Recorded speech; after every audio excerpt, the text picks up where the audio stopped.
Assalamualaikum warahmatullahi wabarakatuh. Sampurasun wilujeng enjing sadayana, wilujeng patepang sareng ibu dina pangajaran bahasa Sunda.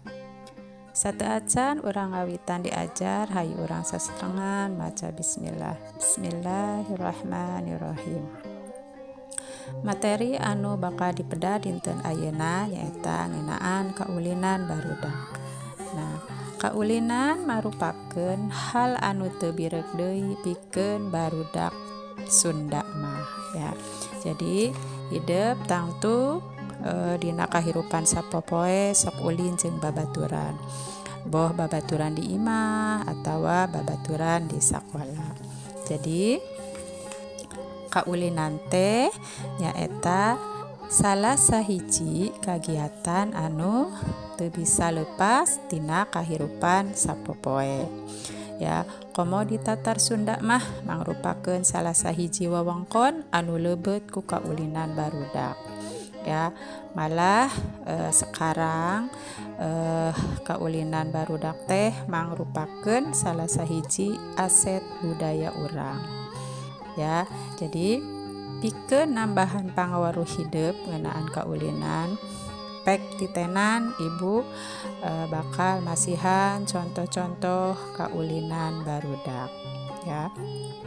Jadi kaulinan merupakan hal yang tidak asing lagi untuk anak-anak Sunda ya. Jadi setiap hari kalian pasti bermain dengan teman-teman ya, teman-teman di rumah atau teman-teman di sekolah ya. Jadi kaulinan adalah salah satu kegiatan yang tidak terlepas dalam kehidupan sehari-hari, apalagi di daerah Sunda merupakan salah satu daerah yang banyak sekali dengan permainan anak-anaknya, apalagi di zaman sekarang ini permainan anak-anak merupakan salah satu aset budaya kita. Nah, untuk menambah pengetahuan hidup mengenai kaulinan barudak, silahkan kalian perhatikan dan simak contoh-contoh kaulinan barudak ini.